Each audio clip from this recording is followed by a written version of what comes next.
कचोरीचं नाव ऐकताच लहानांपासून मोठ्यांपर्यंत सगळ्यांना आवडतो. घरच्या घरी तुम्ही हलवाई स्टाईल जर कचोरी बनवताल तर नक्कीच सगळ्यांना आवडेल.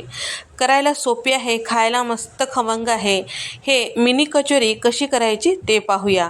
पहिल्यांदा मसाला तयार करण्यासाठी इथे मी 2 चमचे धने, 1 चमचे बडीशोप, 1 चमचे जिरे घेतलेले आहे, अर्धा चमचा शहाजिरा, 5 ते 6 लवंगा आणि 3 हिरव्या वेलच्या, 8 ते 10 काळे मिरी यामध्ये टाकून छान असं खमंग वास येईपर्यंत परतून घ्यायचं आहे.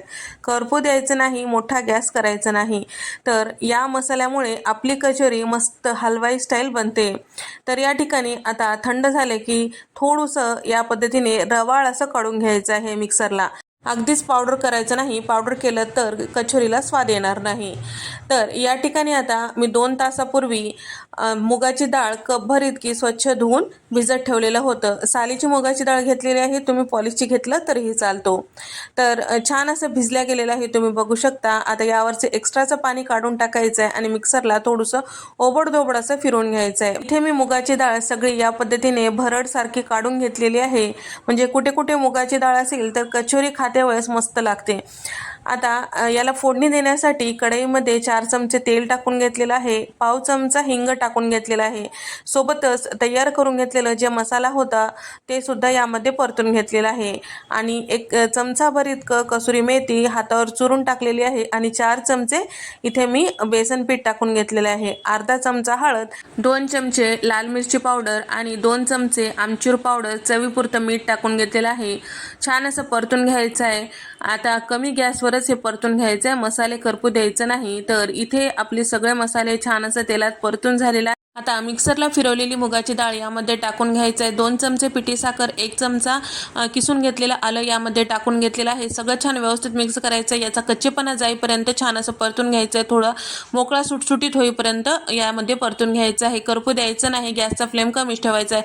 सुरुवातीला बेसन पीठ भाजून घेतल्यामुळे नंतर मुगाची डाळ टाकली तरी सुद्धा याच्या गुठळ्या होणार नाही, कारण पूर्ण आपण पहिल्यांदा बेसन पीठ भाजून घेतल्यामुळे त्या वाटणाला छान असं कोरडेपणा आलेला होता. परत आपण यामध्ये मुगाची डाळ टाकलेली आहे, त्यामुळे छान व्यवस्थित भाजले जाते. या ठिकाणी छान 1 मिनिट भाजून घेतल्यानंतर इथे आपलं सारण तयार झालेलं आहे, तुम्ही बघू शकता. जसजसं थंड होईल तसतसं छान आणखीन मोकळा सुटसुटीत होतो. कचोरीच्या आवरणासाठी इथे मी अर्धा किलो मैदा छान चाळून घेतलेला आहे. त्यानंतर अर्धा चमचा ओवा हातावर चुरून टाकलेला आहे, अर्धा चमचा मीठ सुद्धा यामध्ये टाकून घेतलेलं आहे. कचोरीचं आवरण छान खस्ता होण्यासाठी इथे आपण यामध्ये साठासाठी तूप वापरत आहोत. तुम्ही तेल सुद्धा वापरू शकता, पण तूप टाकून केलेली जी कचोरीचं आवरण आहे छान खस्ता बनते. साधारण पोहे खायच्या चमच्याने 5 चमचे इथे मी तूप टाकून घेतलेलं आहे. छान व्यवस्थित मिक्स करून घ्यायचं आहे. या पद्धतीने मूठ छान वळली गेली की समजायचं की आपला साठा व्यवस्थित असं टाकला गेलेला आहे. पीठ तिंबून घेते वेळेस अगदी घट्ट किंवा अगदी पातळ असं तिंबायचं नाही. सेमी सॉफ्ट आपल्याला हे पीठ तिंबून घ्यायचं आहे, जेणेकरून कचोरीचं आवरण व्यवस्थित असं होईल. तर या ठिकाणी थोडं थोडं पाणी टाकून इथे मी पीठ तिंबून घेतलेलं आहे. झाकून ठेवूया साधारण 5 मिनिटासाठी. तोपर्यंत आपण जे सारण तयार करून घेतलेलं होतं त्याचं गोळे तयार करून घेऊया. तर आपण इथे मिनी कचोरी करत आहोत, त्यासाठी सारणाचे छोटे छोटे गोळे तयार करून घ्यायचे आहे. तर तुम्ही बघू शकता थंड झालं की हवं तेवढं आपल्याला मोकळा सुटसुटीत झालेला आहे, पण छान असं व्यवस्थित याचे लाडू किंवा गोळे करता येत आहेत. तर इथे तुम्ही बघू शकता या पद्धतीने छोटे छोटे गोळे तयार करून घ्यायचे आहे. सगळ्या सारणाचे या पद्धतीने पहिल्यांदाच करून ठेवल्यामुळे आपल्याला कचोरी पटापट करता येतात. आता कचोरी करण्यासाठी पिठाचा छोटा गोळा या पद्धतीने पेड्याप्रमाणे करून घ्यायचं. त्यानंतर याच्या कडा या पद्धतीने हाताने थोडंसं बारीक करून घ्यायचं. मध्यभागी तयार करून घेतलेलं हे सारणाचा गोळा यामध्ये ठेवायचं आणि मोदकाप्रमाणे याला सील करायचं. त्यानंतर हाताने याला छान असं पॅक करून टाकायचं आणि गोल असा आकार द्यायचं. लाटत वगैरे बसायची गरज नाही, कारण आपण इथे मिनी कचोरी करत आहोत. तर या ठिकाणी इथे तुम्ही बघू शकता या पद्धतीने व्यवस्थित असं सील केल्यामुळे जेव्हा आपण तेलामध्ये तळतो त्यावेळेस हे कचोरी फुटत नाही. तर शक्यतो याच पद्धतीने करा, म्हणजे छान असं तुमची कचोरी तयार होते. याच पद्धतीने सगळे कचोरी आपल्याला तयार करून घ्यायचं आहे. तर या ठिकाणी साधारण 15 ते 16 कचोऱ्या तयार करून घेतलेल्या आहेत. आता तळून घेऊया. तर इथे मी तळण्यासाठी आधीच तेल गरम करायला ठेवलेलं होतं. तेल मध्यम गरम झालेलं आहे. तर कचोरीसाठी कुठलीही कचोरी करत असाल असाल तर तेल मध्यम गरम असायला पाहिजे, कारण त्याचं आवरण जाड असतो. त्यासाठी तेल मध्यम गरम असेल तर छान असं ते तळल्या जाते. अगदी कडकडीत गरम असेल तर लगेचच वरच्या साईडला लाल होतो आणि मध्ये कच्चे राहतात आणि खुसखुशीत सुद्धा होत नाहीत. कचोरी तेलात टाकलं की लगेच चमचा वगैरे लावायचं नाही.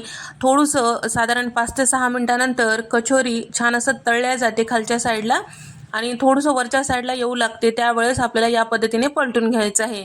लगेचच आलटपालट केलं की कचोरी तेलकट होते आणि शिवाय खस्ता सुद्धा होत नाही. या पद्धतीची तयार केलेली कचोरी साधारण 5 ते 6 दिवस खराब होत नाही, मस्त खुसखुशीत अशी राहते. तर या ठिकाणी दोन्ही साईडला छान लालसर असं तळलं गेलं की आपल्याला हे कचोरी जी आहे तेलातून काढून घ्यायची आहे. तेल पूर्णपणे नितळलं गेलं पाहिजे, तेव्हाच आपल्याला टिश्यू पेपरवर किंवा कॉटनच्या कापडावर काढून घ्यायचं आहे. याच पद्धतीने सगळ्या कचोरी आपल्याला तळून घ्यायचं आहे. जर तुम्हाला त्याच दिवशी तळायचे नसतील, दुसऱ्या दिवशी तळायचे असतील तर फ्रीजमध्ये स्टोअर करून ठेवू शकता. फ्रीजमध्ये ठेवायचं, कचोरी छान ताटामध्ये टाकून त्याला कवर करून ठेवायचं एखाद्या कॉटनच्या कपड्याने आणि जेव्हा पाहिजे तेव्हा तळून तुम्ही खाऊ शकता. तर हा व्हिडिओ आवडला असेल तर व्हिडिओला लाईक करा, चॅनलला सबस्क्राईब करा आणि तुम्हाला हा व्हिडिओ कसा वाटला कमेंट करून सांगा.